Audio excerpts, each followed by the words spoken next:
Morning, Deirdre. Good morning, Tom. How are you today? I'm back on the Charles Bridge in Prague. In Prague, yes, you are. A lovely place to be. Yes, Yes, it beautiful is. city. Yes, it is. And incredible culture. Oh, yes, That's just, I mean, you go back in the history, not only great orchestras, great conductors, great music composers. correct. So, yeah, some really unique ones. Um, what we're talking about today, Deirdre, is the subject of managing uncertainty and change. And this is the second video. This is number two, which is making a decision. So this is the middle video in the series. So if you haven't watched the first one yet, which is the 70-1, uh, what that is about is looking at this macro subject of managing in uncertain times and times of change. How do you think about that subject? And as we said before in the intro video, that this whole series starts with a discussion between two very high level people, could be a lead investor or could be a lead director of the board and the CEO, or could be two of the top people in the business.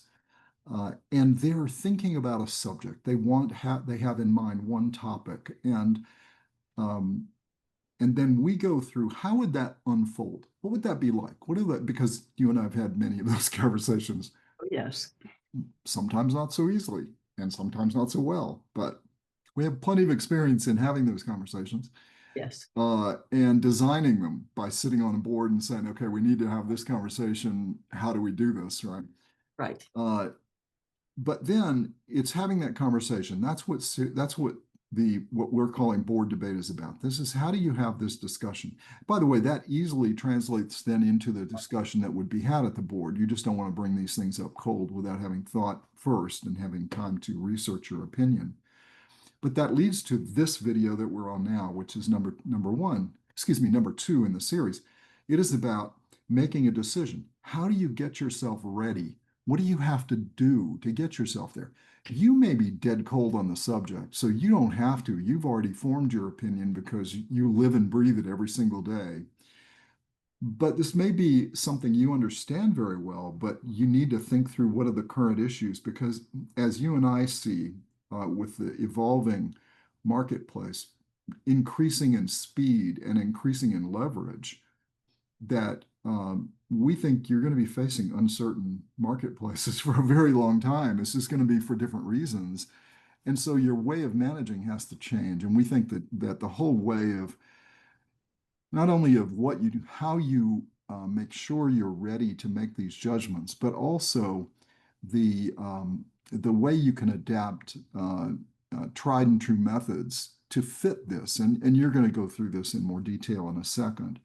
But what we're going to be doing in this video is go through that. So would you and I, we had the discussion already, but what did we do ahead of time, which you and I do, is spend hours preparing for that point where we're ready now to make these discussions happen. right.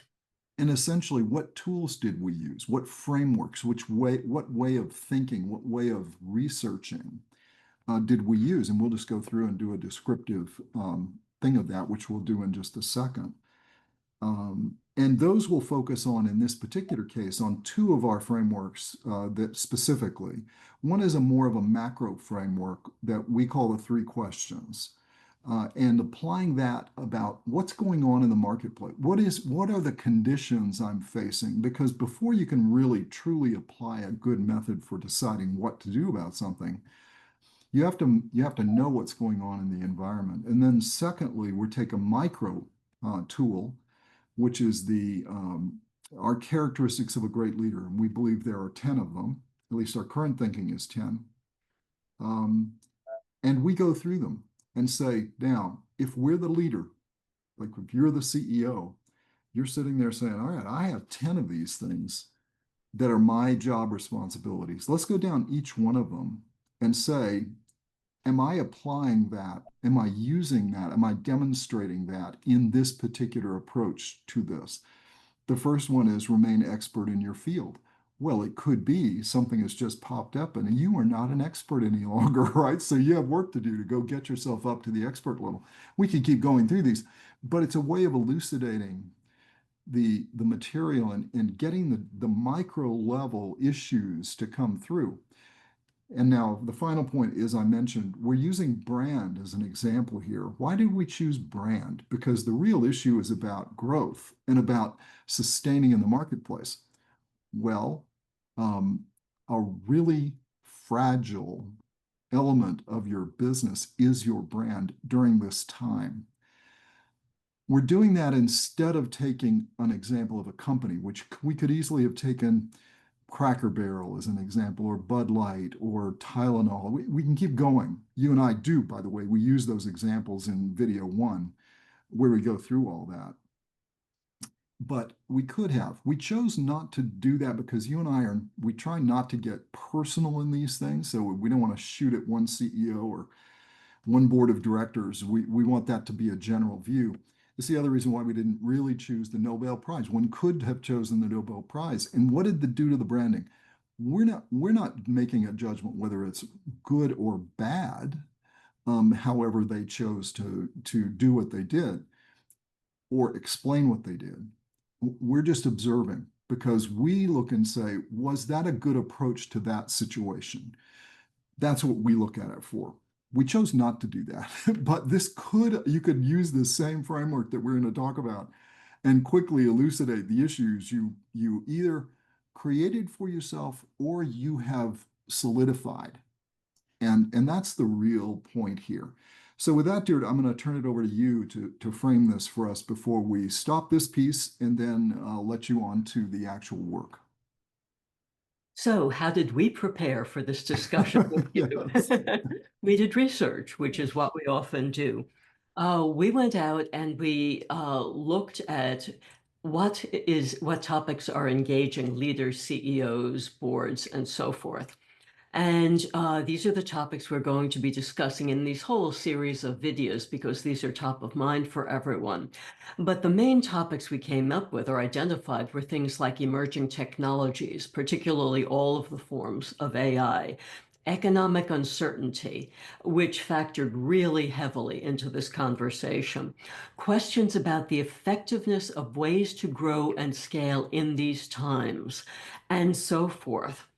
Um, and what we see too frequently, Tom, and you've been alluding to this, is that leaders, when faced with all of this economic uncertainty, when faced with the need to accommodate new technologies, to grow and scale in times of uncertainty with interruptions globally and so forth, they tend to revert to what's worked in the past, what they've learned, the tried and true.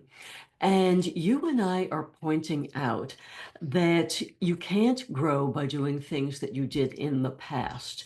The lessons that we learned in business school or from doing work in the past just may not apply anymore unless they are adapted to the times. This is what we think about when you and I talk about fundamentals. And the fundamentals are what we're going to cover in the 70.3 and so forth, that series of videos. And we're using, indeed, in this first series of videos, branding and rebranding as an example of fundamentals. The tried and true is if you want to refresh a brand, do a rebranding. Or if you want to expand the brand, go into a new market segment. Well, over and over again, we're seeing that this is not working for companies now.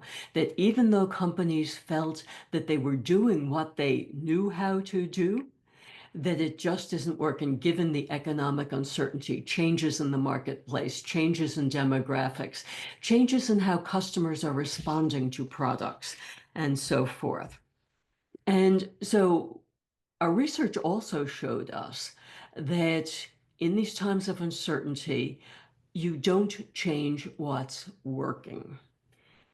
You keep what's working and then figure out around it how you grow and scale, how you manage the uncertainty, how you deal with risks and so forth. And that's going to be one of the main themes of our videos going forward, that you need to take the time to understand as much as possible. This is where our three questions become very important. What am I missing? Are motivations aligned here? Do I have the time to figure this all out, or do I Yes. need to act now? And this is also where the leadership actions, or characteristics, we sometimes call them, are so important. Are you an expert? Do you have a bias for action? Do you have the right team around you? And so forth down the characteristics. So we're getting very particular here in helping you address what's on your mind. How do you deal with the technologies? How do you deal with uncertainty? How do you deal with the need to grow and scale in times when nothing seems certain here? And we're going to help you march through it with our series of videos. Back to you, Tom. One of the things I believe, Deirdre, we found, not believe, I know we found, was that growth was a key element of the, it was Absolutely. how do I drive growth in this uncertain times, or how do I maintain the growth? Correct. It's also how do you protect the growth? Because Oh, very and what much right, so. this is what you and I think might be missing that we've seen. Correct. Where and this was and this will be all elucidated in video one if you haven't watched it yet. But we go through Cracker Barrel, for example, and say, what were they trying to do? They were trying to grow. They were losing a little bit of growth, and they weren't growing at the rate they wanted to grow, and they were trying to figure out, how do I grow? So they decided to do the tried and true thing that you and I learned in business school, and I'm sure that the people on the team there learned, was rebrand. And what they didn't factor into, which is always the problem, Deirdre, this is the optional choice versus the required. If your product is not required, if it is optional, you run the risk of damaging any customer you have. And the other thing we talk about in video one that we don't talk so much about in this one, I don't believe, is that, and by the way, these have been filmed before, so we've already done the videos. We're now putting a preface on it for everyone. But the is the issue of uh, when in times of great change and of times of great uncertainty, almost everybody feels a little bit more uncertain about everything. Now, it's not that, and people that say they don't feel that way generally aren't perceiving things. It's a Right. matter of how do you deal with it. Right. And you and I know that, and we've done enough work on this to know people gravitate in the things that are optional to having the solid still there. The option to go to Cracker Barrel, even though I only go once every year or so, that it's still there, just like I remember when I was a kid, right? And it still looks the same, interestingly enough. Um, and I'm sure there are some things they could do on the margin to make it a better experience, which is something you talk about in video one, really. And we also talk about here as you talk in this video about that. Where do you put your effort? If you don't want to make it so that it becomes different to the person consuming it because they feel more connection on optional things that are not changing, right? And so these are key things, and you could use any one of the assets of a business, your offerings, right? It doesn't have to be the brand. We chose the brand because it's the one that has the most evidence that says it's binary. And the fascinating thing for you and me was we really couldn't find any good examples to any great degree of scale that said that was a positive thing. Even in the Correct. really bad situations, many times the really, really capable leaders kept it and worked through it and repositioned it around that brand to get Correct. around the issues they were having. But it was because of this points we're making. Too many times it failed. And just from video one, um, when it failed, you usually spend an enormous amount of money to prove that it was a bad idea. If it even succeeded on the margin, I don't think we saw anything that was wildly successful in the research. But when it succeeded somewhat on the margin, it took an enormous amount of money to move the marketplace over to that brand. I'm not talking about services companies, Deirdre. I'm not talking about consulting companies who regularly change their brands and their names, and that's a whole different world. We're talking about product companies, Right. the kind that you and I create and build, whether that's hard or soft. But and one could argue that consulting's product. It's just that's a different segment of the market. That's not the majority of the market. So, any final words before I turn everybody over to the video? No, let's get going on the analysis here and help our listeners figure out how to make decisions about these very particular topics that are at their top of their mind. Done. Over to the video. See how the CEO of a business and a board director, in that particular case, a board chair, would deal with a subject prior to going into a board meeting and deciding whether they're going to raise it or not, or if they did, how they do it. Well, the problem that you had in that particular example we gave, which was an idea of change, which was rebranding, was that you and I, when we played the role as board directors, we came down hard to say, this is not something we should engage in for the reasons we gave. Right.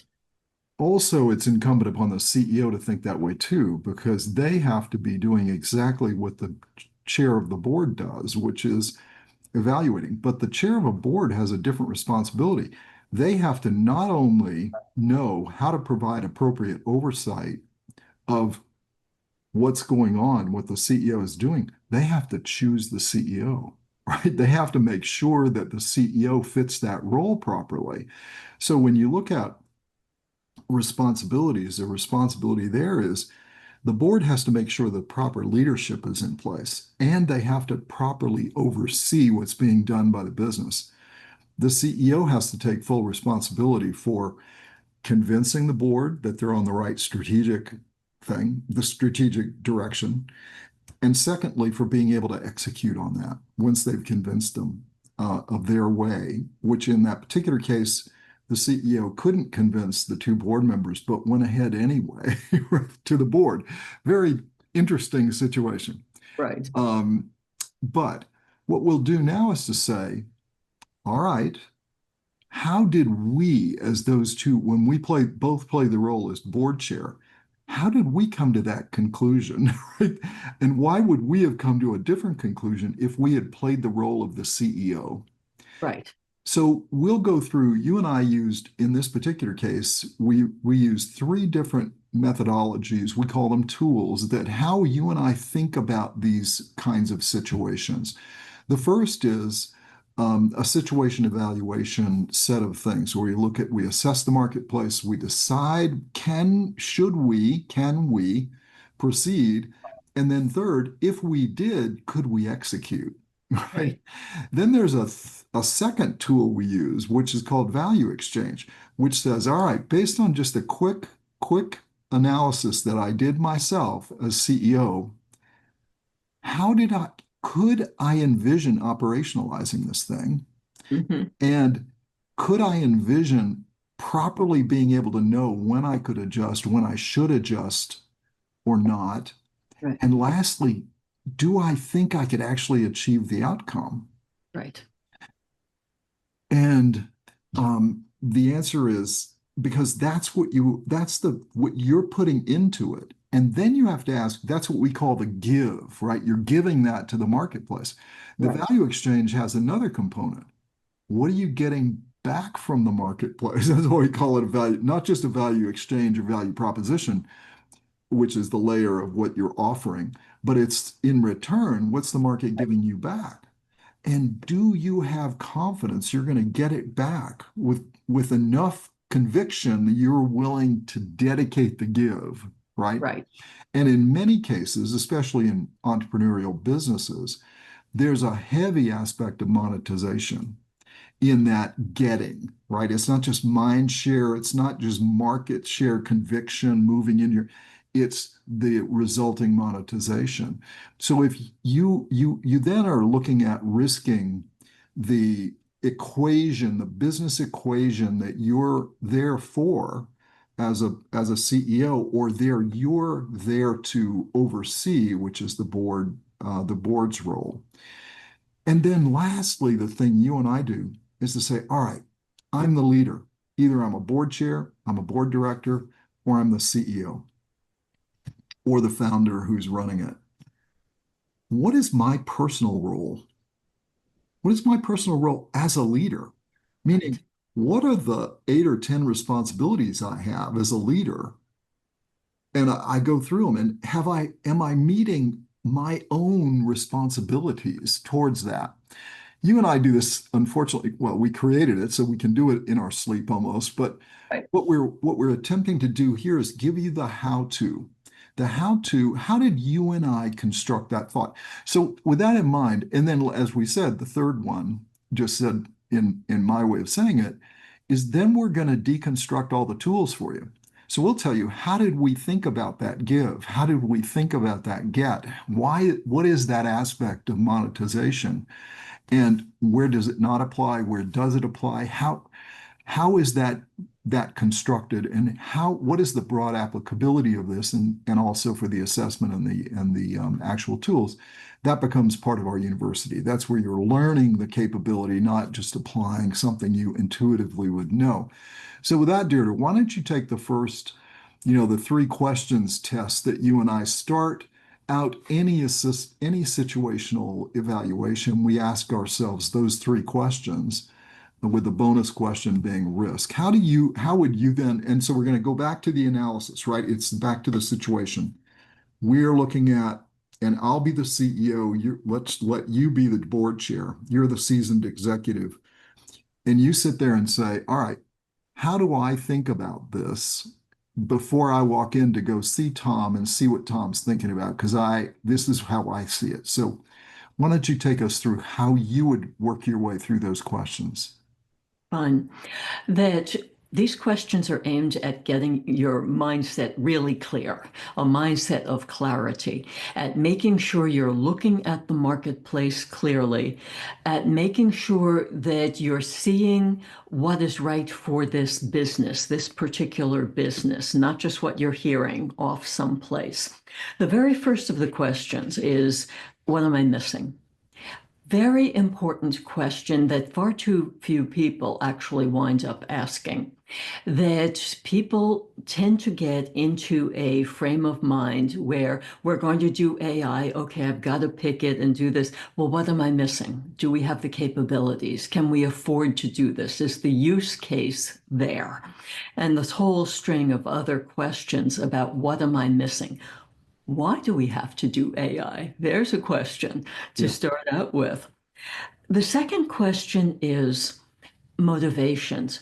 Are my motives as board chair aligned with your motives as CEO and with the motivations of everyone else involved in the situation? And that can include in time executives or sales reps from the tech companies. It can include a CTO. It can include things you've read in the business press. It can include some of the other board members, actually. But who's involved in the situation? What are their motives? And are these motivations aligned? And it's a fair statement that if there's no alignment or a lack of alignment among all of the players in the situation, then you should stop right there. Yeah. Because that's a stop sign, because something is off here in terms of perception of the marketplace, perception of the company, and perception of what we should do. The third is time my friend or my enemy? And there are times, for example, Tom, when a company is sideswiped by an entrepreneurial firm coming in and sweeping all of its customers away. We've seen this over and over again, and the company has to react very quickly. So time is your enemy there. You cannot let time elapse. In something like an AI implementation, given the status of AI today, and I'm talking now about Gen AI more than some of the other forms of AI that you and I talk about all the time, robotics, machine learning, and so forth. But Gen AI, Time is your friend. You do not have to act immediately. There are very few use cases out there, and the use cases tend to be generic. They tend not to apply to your specific company, or people have not done the work to make the use cases apply to your specific company. So if you're coming to me with a use case on using Gen AI, I'm going to say, wait a second, why are we doing this now? What's the circumstance? Is everything set in terms of marketplace customers, our internal people, our internal reasons for going into this, and so forth? Those are our three questions. And then you dumped in there the whole category of risk. You know, you and I can keep saying risk every other sentence throughout this entire conversation because when you're talking about change and how to do change, risk keeps raising its head. But whenever you, as an entrepreneur, with an entrepreneurial mindset, a mindset of clarity, are looking at something, you always have to do a balancing act here. It's what can be the returns? What are the problems? What are the success factors? What are the things that can arise that can destroy success? And you have to apply this in any such situation. And you can't let someone with enthusiasm override you. If the CTO comes running in with the CEO and says, but we got to do this, this is something everyone else is doing, that's another stop sign. Wait a second. I'm not hearing the critical success factors and the critical risk factors. What are they? And odds are you won't get a coherent statement of the risk factors involved in this. And if you ask someone about risk and they don't cover a full range of topics that you, as board chair, should be thinking about anyway, then you know they haven't done a full risk analysis. Are they talking cybersecurity? Are they talking data security? Are they talking about acceptance in the marketplace, capabilities of the people? Internal processes, et cetera, et cetera, et cetera. A whole range of areas that have to be covered in a risk conversation. So that's my initial take at this. So if you're coming at me with this, I want to hear your answers to the questions I've just gone over. Now, Tom, do you want to go over the next set? Yeah, I want to come back. I'm gonna actually take it even deeper Okay. because we're doing this example as a business case, right? And the business case we were using is about change in brand. You did it, and what Deirdre just did is explain to you how we'll be dealing with this in a generic way, which is where you'll find, and we'll go through in more detail what we'll do in the university one, where we talk about the tool itself and what does it mean. The first thing we do, and if I take it now to that example, Deirdre, the first thing we do is to say to ourselves, what you tell me as CEO, Deirdre, what are you think you're missing about doing this rebranding? What do you think you're missing? Yeah. And that, if you haven't really thought that through, right, your point, Deirdre, one of the few things you're gonna ask is, what are we missing here that's staring us in the face and we don't know? I Another think stop sign. it's a big stop sign. Right. And here's the thing, Deirdre, the reason why you and I would say that, you're way deeper on marketing than I am. But me as a CEO or board chair, I would want a lot of work to be done to tell me what could you potentially be missing about this? Because it's not my area of expertise, it's much more yours. And then the first thing you'd want to hear from the CEO, if they're making this argument, is tell me what you think you're missing by wanting to do this brand rebranding.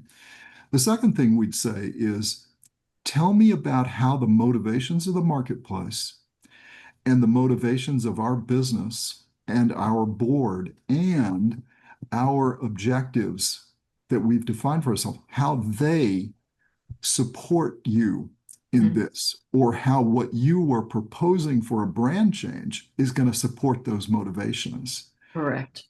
That could be a fascinating discussion, right? Yeah. Oh, I think most CEOs or far too many, let me put it that way, don't think about motivations. They almost assume that motivations are going to be aligned with them because they're the CEO or they're the CTO or whatever. But basic change management, whenever you're doing any sort of change, you have to take the time to make sure everything is aligned, or someone will go off and resist, or someone will not do their part, or other things will just fall apart, and then the whole project falls. And the danger on this one, Deirdre, I think, is the point you made at first, which is about a mindset for clarity. One of the things you and I see on a regular basis, something we spent an hour on early this morning when we went through, what's happened in the last 24 hours, is huge misalignment. Yes, And that when you invest too much of your own self, your own view of things based on other people's views, rather than develop your own around your own set of convictions about the marketplace, right. you may be out of sync because you may be relying on old information that worked this time last year, worked 6 months ago, but is not going to work going forward. And when you Correct. make any kind of investment, especially in brand of all things, you're looking at a long-term decision. As you and I say, when we think about the assets of a business, from cash on down through, the last asset is brand because it is the one that sticks way beyond people, right? I It's the mean, longest lasting business asset. People still remember brands. Edsel, yes. 1957. People still remember the Edsel failure. And as you and I say about X, as much as you either like or you don't like what Elon Musk did with X, most people call it Twitter because that's what they know. Right. And so you can change all you want, and you can put a lot of money behind it, but the marketplace figures out whether that brand has been cleaned up and now people call it X or not. Right. Most people still refer to it either as Twitter or X/Twitter, and even the marketing materials we get say that when you're talking about using that as a distribution arm. So motivations become really clear. Again, approaching motivations, meaning you may have a very good view. If you're a technologist you're a CEO that comes out of tech, you probably have a pretty good, clear view of what the market says about tech. About marketing, maybe you have a better view if you're a product marketer of background, but even there, I'm not so sure, right? Mm. Because as a product marketer, you're looking at one aspect of marketing. So there's a whole lot more. And most of us, unless you're a professional in that area, aren't really expert in that. And even those that are may be working on their past success, not on their next future. Hmm. We could go through the brands, Deirdre. Most of the ones we talked about having failed was because they were working on old ideas that worked 6 months ago, a year ago, but don't work today, looking Correct. to build a brand for the future. The second one is time. And here's where you're going against the grain, right? Because you hopefully, unless you've had something catastrophic, but even there we proved in the case we gave, there were examples of people with catastrophic issues and with their brand, meaning people died. Um, and they still were able to maintain the brand and resurrect it. Now, the brand may also be under attack again, but today we learned it may be under attack again, but it doesn't matter. The point was they were able to resuscitate it, and they did that for a reason because they had a huge following. And what they needed to do was reshape the message of the brand, not change the brand, because that's when you cut off the following. And unless you can transition that following, the more they need it, the more you've made your product indispensable, the more likely you'll be able to transition that brand change. The more discretionary, the less likely, because then they'll just shut you down and go somewhere else. And that's a very dangerous thing. So time is not your friend in that game. Right. Because in order to make a change in brand, even if you're worried about making that transition and you're discretionary, you really need to take a lot of time and you need to take a lot of money. Right. You may not have the time or the money because the marketplace may force you through other market dynamics, a change in the marketplace that you have to react to. You have to throw your money at that. You can't be focused. And now you got a problem. You chose and created a problem for yourself, right? You created and now you've got a market problem coming at you. So this is the point that you and I make.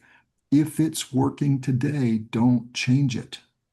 Correct. And if it's not working today, make darn sure you know why and make sure you know why it may not be brand. It may be something else. And if it is something else, find that out and try to change that because brand is the hardest one and takes the longest and takes the most amount of money. And don't be a follower when diagnosing the problem. That's where so many companies get into problems with any sort of change. It's sort of like X is happening, so I've got to go back to my textbooks and find what was said 20 years ago and then do that today.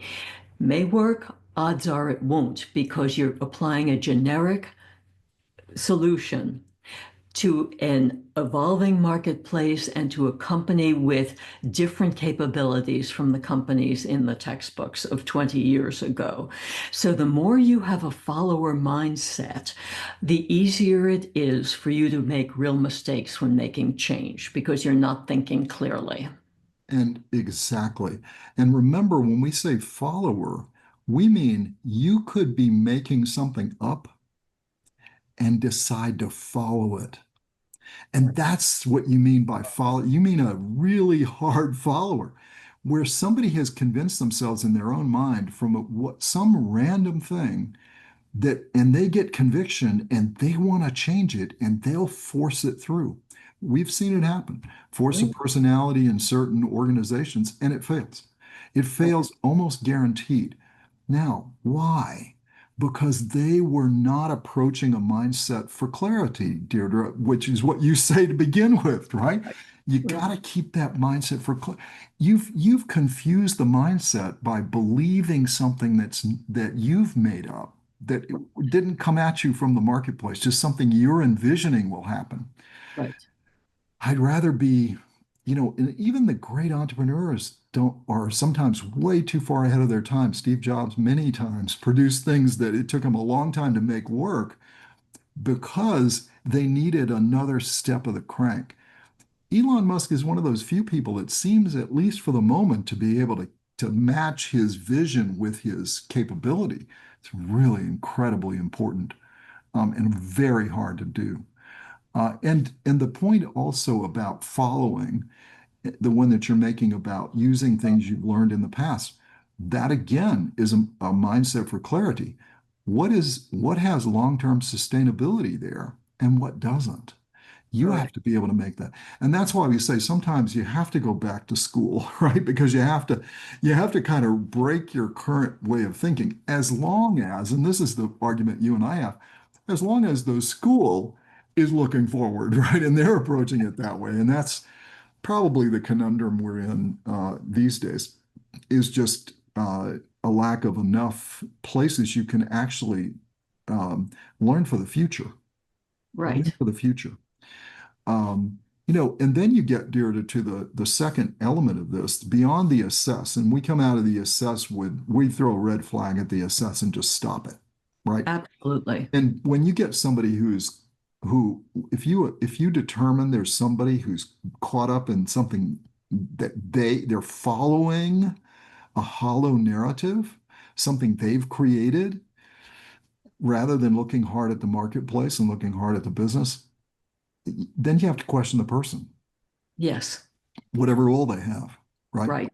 Whether they're your CEO, the chair of the board, or the board. Mhm. Whenever you face a problem like we saw with, for example, Jaguar, or we saw with Cracker Barrel, you have to ask your question about every one of those people. Correct. Do they deserve to be, number one, running the organization? do they deserve to be on the board overseeing that and overseeing it from the point of view of the kind of questions you and I just asked? Right. And then what about the chair who has responsibility for making sure that they have constructed the board properly and can and put the right CEO in place? I don't have a lot of and if you don't make a change there, Deirdre, I think you run the risk of just ruining the organization. I mean, that's the problem you have. And so the second part of the analysis beyond the assess questions are the questions about okay, let's say you make it past there.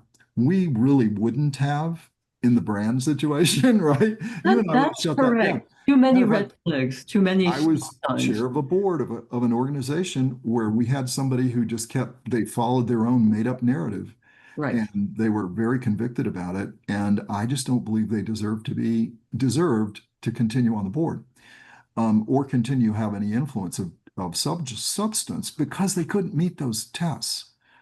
Um, Now, the second one is this test of, okay, let's say you get beyond the assess, and now can you actually make a decision? Could you? Right? Right. And I'm going to ask you the questions, Deirdre. Tell me the outcome you want. Give me a quick summary of how you'd approach planning this, what the plan looks like. And then third, what resources do you need versus what you have? That would be a lot of questions you couldn't answer as CEO, right? It would be a lot of, in one of these branding situations, it would be a lot of questions that I would need to have thought very clearly about it. What Yes. result do you want? If you have a follower mindset and you're talking about what result you want, and you know, Tom, that I'm always focused on results and outcomes and things like that, you And they better be good. they'd better be good. Meaning your assumption is always not only am I focused on it, they better be good.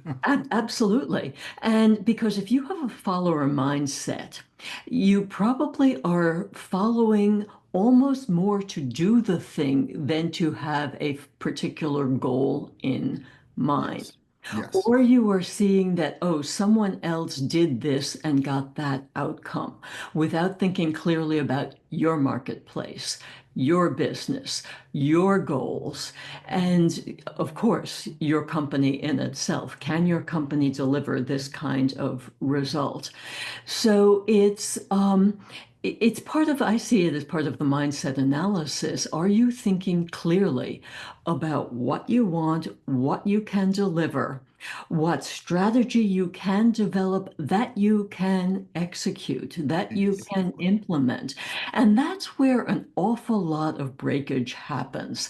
That, you know, Tom, it's very easy, or let me see, it's comparatively easy to develop a strategy that sounds logical. Whether it passes our tests of strategy is another question.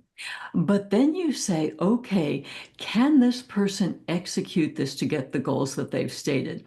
You know, I'm sitting here laughing, Tom. So many of our students, in developing their own entrepreneurial plans for business, forgot about the whole thing about this making money stuff.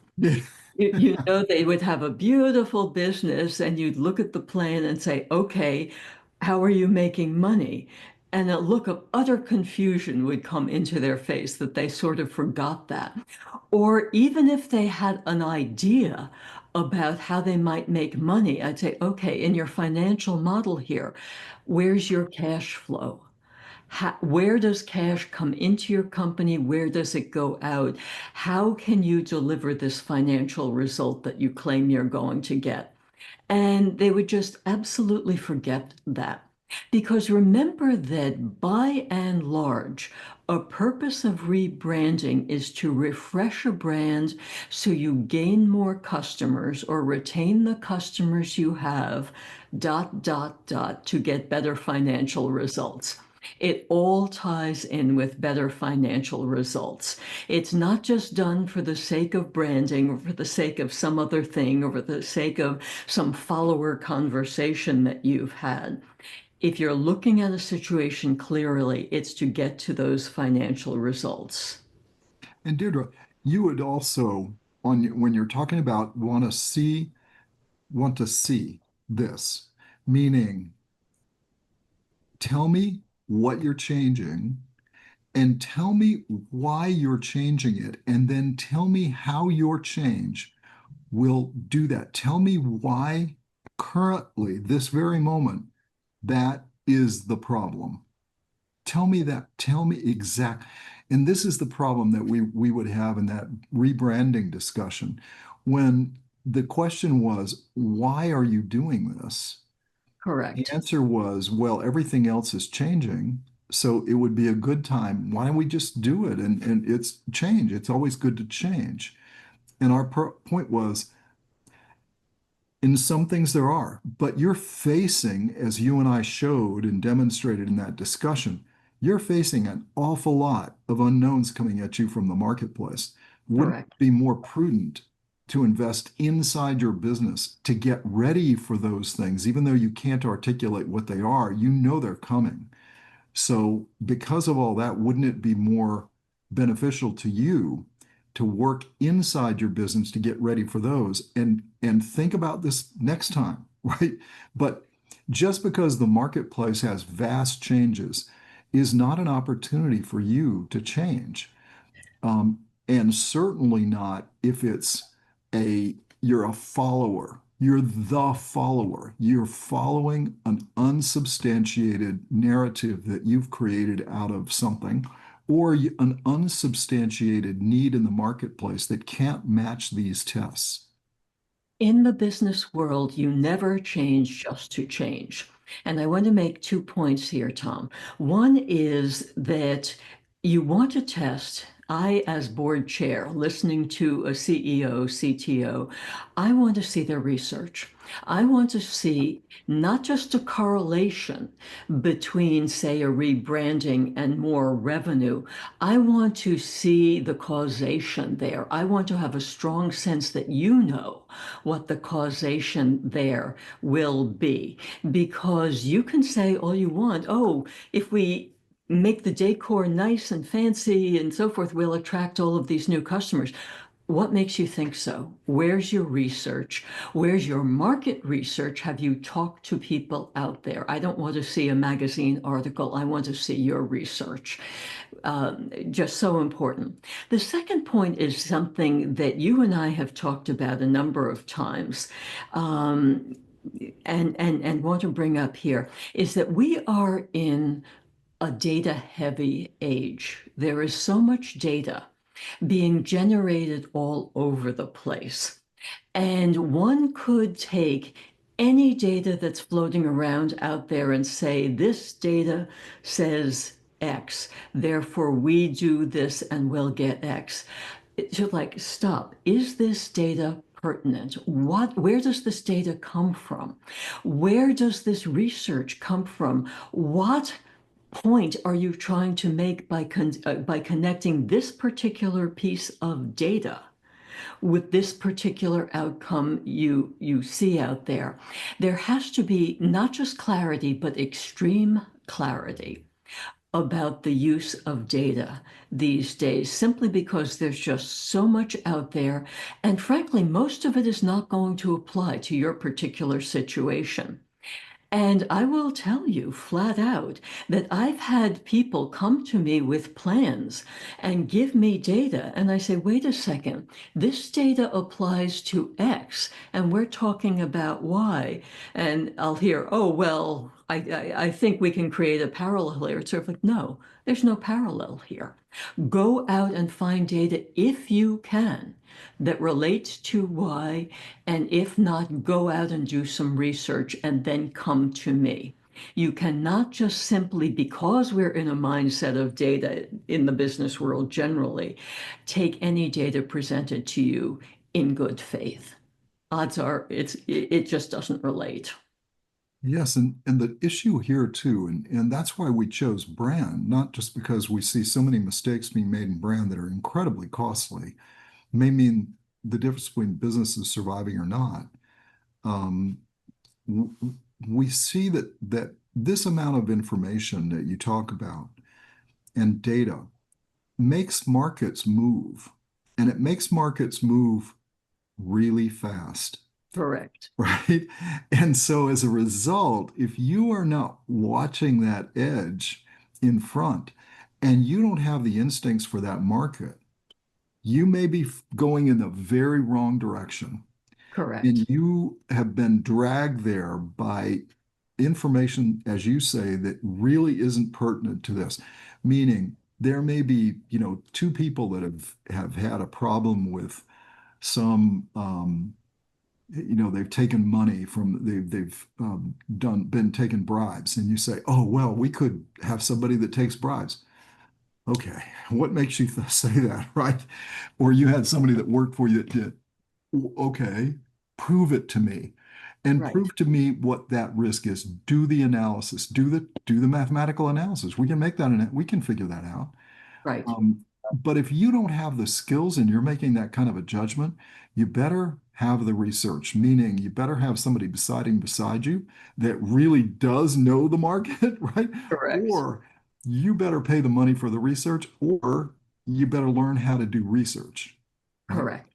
Which is way easier to do now than it was 6 months ago, as you and I Absolutely. have proven in a series of videos. And that's why we've done it, because we Absolutely. did the research on this. We'll actually show that in the university where we'll show you how we did the research. We did the Right. research about this. And even the research that you and I could do, even though neither one of us claimed to be brand experts, right? Your expertise is more in the marketing operations and that sort of thing. There are so many parts of marketing, just like there are so many parts of finance. I don't claim to be a CPA. I don't Right. claim to understand the way the tax accounting like a tax accountant does, but I know my way around a balance sheet, an income statement, and a statement of cash flows. Now, do I know it as a public company? Not as well as others. Do I know it as a private company? You bet I do. Right. And so you can't just say, well, I'm good at marketing ops. Great. Has nothing to do with brand. Correct. You just don't, because really good brand people have a whole nother way of life. Marketing operations, as you and I've said before, that is just like manufacturing. There Right. is a process you follow, and it better be followed, and it needs to be up to date, current, all that. Brand is much more like a creative artist, that their life cycle of branding is long, where the life cycle of marketing we do right is daily. Right. It's not, your cycle is not years for Right. brands. So again, just to say, oh, I had somebody who has has marketing expertise. What kind of marketing expertise? Right. Because if it's marketing ops, I don't know if I can they do the research around brand for us? Right. Because can they talk about that with expertise? Have they spent time being somebody who manages that aspect? They're not enough people. We know some. We know one, Bruce, obviously, knows it really, really well. That's somebody Correct. I'd listen to every single day. Right. But that's the problem. Notice how we're not getting very far down through here, Deirdre. So we're going to speed it up a little bit because we're not even to execute yet. Right? Tell me how you're going to operationalize that plan, right? I mean, it gets worse. And what are going to be the tests of success? What are going to be the mild points the milestones you're going to set out that will cause you to have to adjust? What do you think you could have to adjust, right? And then come back to me and reaffirm after you've now told me all this. You still think you can get your outcome with certainty? Then we'd go in the value exchange. We talked about that earlier. Correct. Tell me what the total amount of what you have to do to be able to achieve this, including what if it fails, Correct. right? And then tell me what you expect to get back, and tell me how that monetizes, and as you said, how it monetizes to be larger than if we didn't do it. Right. And there better be some certainty around that, because if there isn't, we're wasting our time, dear God. That's what I'm laughing about. I was going to bring up research again. How many times Tom, have we listened to people who have said something like, the market's there. Everyone wants this technology. It's such a cool technology. I'm sure loads of people will buy it. I want numbers here. I You want know, to identify individuals here beyond your own particular group of friends here. I want to have a sense that um, this is something that people can actually use. The fact that you think something is cool has no correlation with the marketplace thinking it's cool. In fact, there's often a negative correlation so it there. reminds me a lot of when I was in college. I just couldn't see where I needed any of that stuff, Yeah, right? I just couldn't see it. right. And so, I did a bare minimum. Now, I did much better in my second 2 years, but I did bare minimum in my first 2 years. Now, I only got in interesting things the second, but I didn't have conviction. Boy, I got conviction when my first job that I got to after that of substance involved if I didn't do the homework, people could get hurt Correct. and they're friends of mine, right? And then I realized, I think I'm going to stay up till 2 in the morning, even though I have to start at 4 o'clock, right? To Correct. make sure that I've done the work. And you're facing a similar problem here. If there's too much research that's needed, go to another subject unless you're sure this is going to cause you a serious problem. And then, Deirdre, let's just go to the end. Right now, we've got to, okay, now, Deirdre, you're the leader of this organization. Right. Just tell me again, if I ask you, the first thing that a leader of an organization has to do is be expert in their field. You're Absolutely. making judgments about marketing in this marketplace, branding in this marketplace, this moment for the future. Are you expert enough? Mhm. Right? That'd be the question you'd have to ask. You'd have to ask, and you'd also have to do some probing here, because this is similar to following. A lot of people have claimed expertise in the past. Oh yeah, I was hired out of finance. Well, things, not that basic finance has changed, but there are different aspects, different tax regulations, different tariff regulations, different flows of money. Are you still expert in that? Or more particularly in terms of our branding examples, I know you knew this marketplace cold 5 years ago when we put you in the CEO role, but have you stayed on top of the changing demographics? Have you seen how X competitor coming into the marketplace has changed? Is the need that we're solving still there? Or has that need shifted to another group of customers? What have you done to remain expert in this particular marketplace? And there it's about, and when you move this over to brand, then it's about what is your expertise on the applicability of brand in this marketplace? Meaning, we had Bill, right? Because Right. we relied on Bill because Bill he had that sense of what would work. And so he was the one that guided our brand because he was the one that had that sense of that in that particular space. That's where the market was and where it was going. And we guided the brand in that direction. So did we have it? Yes. We had it right there with Bill, right? I mean, Right. that's what you have to be able to do. Then I turn to you and say, all right, Deirdre, can you tell me with certainty that you can do this job, you can get the results you want, and you will take full responsibility for the success or failure of this? That's what your job. Number two is your role as a leader is to take full responsibility. Well, I have responsibility You tattooed on my do. forehead, But the point but would be, it's a matter of when it comes to this particular job, choice. Right? this When you particular, stand in front of the board and the board judges that they want to do this, right. are you going to be able to convince yourself that if it doesn't get done, I'm out of here? Correct. And that get it done is very important because, as we've said multiple times over multiple videos, Tom, your processes have to stay up to date with your strategy execution. The processes that were put in place 10 years ago, odds are too old to actually execute properly. So have you done the work internally to make sure that all of your processes, all of your team members, all of everyone has also stayed up to that level of being able to do the job necessary? That's a part of responsibility responsibility that you're responsible for all aspects of the company.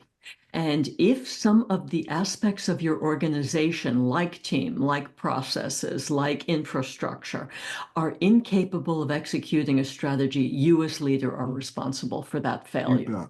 You bet. The third responsibility of a leader is to think strategically. How is this going to play long term, Deirdre? Is this it? Are you done with your branding, your rebranding? Is this the final one? And will it be the one that you can live with forever?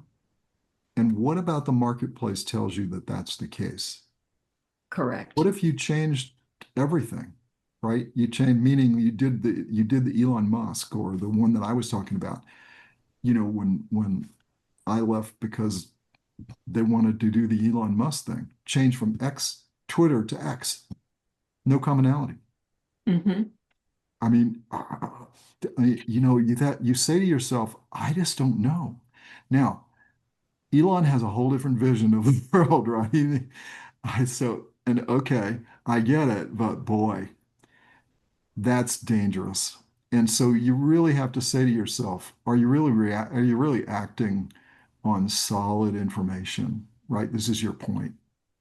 Yeah, and I think it's very important to emphasize here, and I'm emphasizing this because we have so much experience working with people on this, that strategy is not a tactical plan. Right. It's far easier to just zoom over the tactics because we all do. We live by tactics every day by and large. Strategy is this broader vision, mission, initiatives that you and I talk about all the time. And I think too many people don't have that vision and mission, particularly in branding. For Yeah, example, in the consumer marketplace, where some of our examples of failures exist, change happens every 2 years. Can this be, how strategic a decision can this be? And is this decision able to adapt with the changes we anticipate in the marketplace? I haven't seen that. Maybe the thinking was there. I haven't necessarily seen this. yeah, So it's the ability to think in terms of vision, mission, initiatives, and not just in terms of tactics. absolutely. Then I say the fourth responsibility, Deirdre, as a leader, is to know how the substance of work is changing. Mhm. So how does that apply to this one? Well, think about how technology changes the work of all of us. Work that I, as a CEO, do today is different from work that CEOs were doing even just 20 years ago because of the way I use technology. In Meaning you could have done the research. correct, And if you aren't doing it, then I have to question, why haven't you learned to do this? Because it's freely available to anybody that knows how to use tech to the degree a CEO should these days, especially if you're dealing with in some kind of business. So correct, of substance. So the substance of work changing is that you can do the research you need to do to start answering some of these questions because we did, correct. right? We did, and we have video to Um, show it. Yeah. yeah, really. And let me tell you, I promise you, I'm not a genius. Now, having a bias for action is number five. Having a bias for action. It's great, but also know when you're running into a wall, right? Yeah. And so your bias for action stops when you have too many questions about what that action would be. Correct. But then once you do make a decision to proceed, you proceed. You don't just say, okay, that's in place, so I assume the right people will go off and do it. No, you are responsible for the actions of the company and making sure that everyone is doing what they need to do at the level of quality you need from them. Absolutely. And then number six is that it's about problems and opportunities. And so now I say in the branding thing, Deirdre, I don't see a lot of opportunity here. The only thing you're telling me is an opportunity is to take advantage of change in the marketplace. All I keep coming is the red flags of potential problems. And Mhm. what would you say? Unfortunately, in the examples we've given, there was an opportunity to change for the sake of change. And you and I say repeatedly, that's never a good reason to change. You never just change. And you only have an opportunity if the marketplace says you have an opportunity. Absolutely. And we have not seen the research in some of our bad examples of branding that says that an opportunity was there. It more sounds as if, in one case, change for the sake of change, in another case, change because maybe it's something that will work or not. We don't know. Neither of those is a good reason to engage in either of these things, and both of them lead to incredible problems, including the potential of failure of the business. Well, and then there was another one where you were trying, well, Cracker Barrel, why was Cracker Barrel doing this? Because they were slowing down on growth. There's another way to come at that, right? Right, Question why, right? right, Why? Do the research on correct, why. And by the way, if you do the research on the team that led you, they've already done something like this and it didn't work. So why did you bet on the second time is going to work without having the solid research? The second thing is on the other example we gave, they were following an old narrative. And the correct, trouble was that narrative is really fragile, right? correct, That market narrative doesn't have the sustainability of a brand. So you're now painting a long-term, a strategic decision, which brand is, to a short-term situation. Wrong, right? You have to match what you can do. Um, and you with don't, with too many assumptions in there along the decision chain. You have to prove every assumption that you make with solid research. I'm going to just keep going quickly. You have to build the team that you need and build the culture you need. And if you're throwing marketplace changes in that aren't real, you're now moving your team and your culture away from the market. And that's a very bad thing to do. We Correct. both know that. Now, the ninth one is focus on simple, creative, sustainable. We don't like to use the term innovative because it doesn't include enough, right? But simple. I was doing some things this weekend where I was looking at what people had done and they've overly complicated things. And I was seeing it, every single thing I was doing, you just got it way too complicated.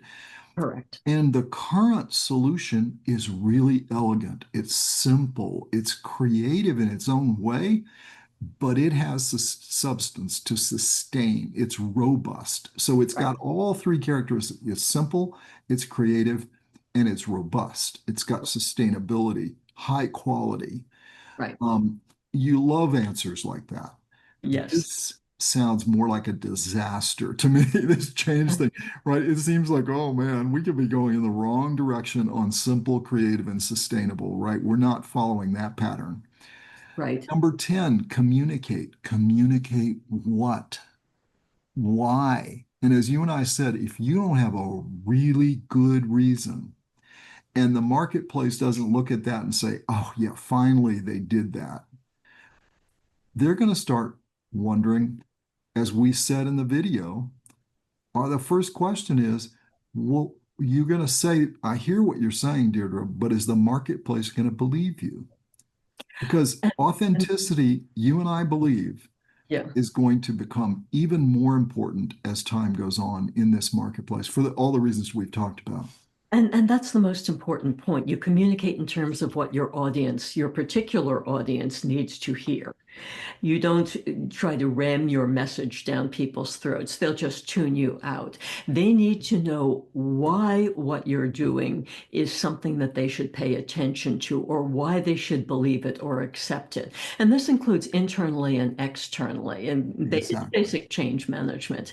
If you want something to change, you have to have everyone aligned around the change, which means you need to communicate to everyone in terms of what will get them aligned with your change. And again, the more discretionary things you're doing, the more the marketplace will just ignore you and switch. Correct. And the problem, because that's why Twitter is such a great example. Here we go. X is such a great example, right? Because some people believe it's actually necessary, that there are no other platforms for certain people to be able to do what they're doing. Right. So they stuck with it.